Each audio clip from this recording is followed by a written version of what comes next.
Assalamualaikum warahmatullahi wabarakatuh. My name is Muhammad Ali Aish, and today I will be presenting about introduction and the methodology in waste management of fission and fusion nuclear. Nuclear waste refers to radioactive material produced from nuclear energy processes. Fission and fusion are two physical processes that produce massive amount of energy from atom, yielding millions of times more energy than other sources.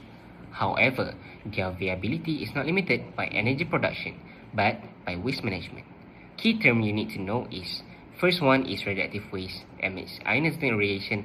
Half-life is the time required for radioactive to reduce by half, and spent fuel is used nuclear fuel that remains radioactive even though it's no longer efficient for energy production. Nuclear fission involves splitting a heavy atomic nucleus into similar nuclei using heavy elements like uranium and plutonium. In contrast, nuclear fission combines two light atomic nuclei to form a heavier nucleus. Using light elements like hydrogen isotope such as deuterium and tritium. While both processes release enormous energy, they differ fundamentally in their approach and, more importantly, in the type and management of waste they produce. Fission waste management requires a complex multi-stage process. Spent fuel is first stored in cooling pools, then transferred to dry cask storage, followed by reprocessing to separate usable material like uranium and plutonium, and finally placed in deep geological reprocessed storage for thousands of years. Fusion waste management is far simpler. Waste mainly comes from neutron activation of reactor materials, requires only short-term storage until radioactivity decreases, allows many components to be recycled or used, and use less complex disposal methods without needing extremely long-term storage. Love me, love me, love me, love me, oh baby, love me, love me, love me, love me, love me, yeah, yeah, yeah, yeah, yeah, oh baby, love me, oh love me, love me, love me, love me, yeah, yeah, yeah, oh baby, love me, oh love me, love me, love me, oh baby, yeah, yeah, yeah, what you said to love me.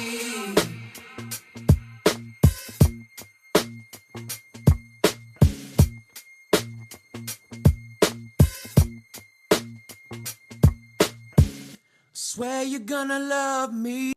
Assalamualaikum, and now I will talk about the fission expert physics of current waste. High-level waste is the direct byproduct of nuclear fission. When a neutron split a uranium-235 nucleus, it produces two smaller fission fragments, such as cesium-137 and strontium-90, release 2 or 3 neutrons and generate intense heat and gamma radiation.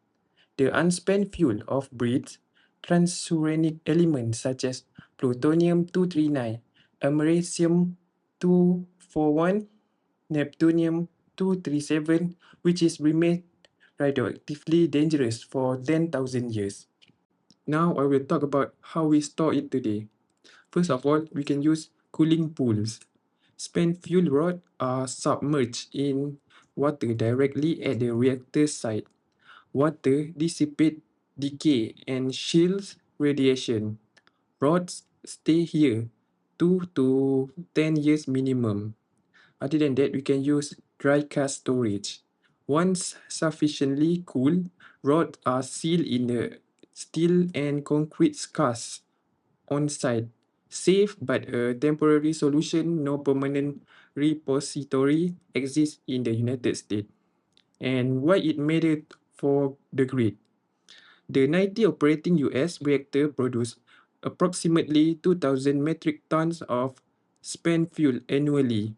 This raised the unavoidable cost of the approximately 20% of United States electricity nuclear provides, and managing it safely is what keep those plants lysine and running. For this part of physics of fusion waste, the physics of the clean reaction, the different in byproduct. In fission, the waste is the ash of the fuel, which is radioactive fragment like cesium or strontium. In nuclear fission, specifically the deuterium-tritium reaction, the primary byproduct is helium-4. Helium is an inert, non-toxic and non-radioactive gas. From a few perspectives, fusion is the extraordinary crime. The neutron problem. However, the physics indicates that for every fusion event, a high energy neutron is released at 14.1 eV. Because neutron has no electrical charge, they cannot be contained by the magnetic field that hold the plasma. Instead, they fly outward and strike the vacuum vessel and the blanket of the reactor.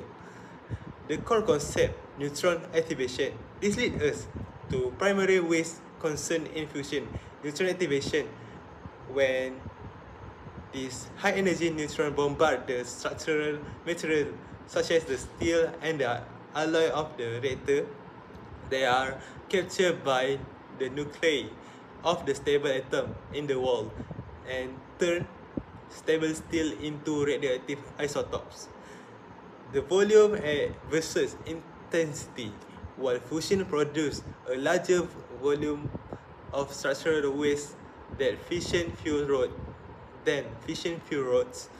the intensity and duration of radiation are vastly different. We are not dealing with liquid waste or spent fuel. We are dealing with solid radioactive metal. For this part, low activation material and the 100 years rule. One of the most exciting areas in modern physics is the development of reduced activation ferritic or martensite RAFMM steels.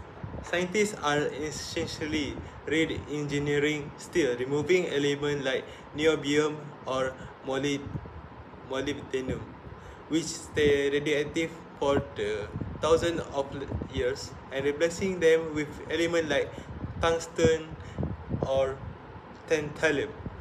The result of the goal of this material is to ensure that the radioactivity of the reactor vessel decays to the safe level within 50 to 100 years after the plant is decommissioned. Compare that to the 10,000 years plus year required for fission waste. This means fusion waste can be recycled or handled with simple surface storage within just 2 generations. For this part, applicability and challenge.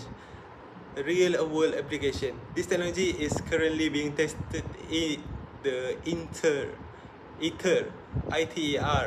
project. If we can master the low activation material, we remove the biggest political and environmental barrier to nuclear energy, the long-term waste legacy.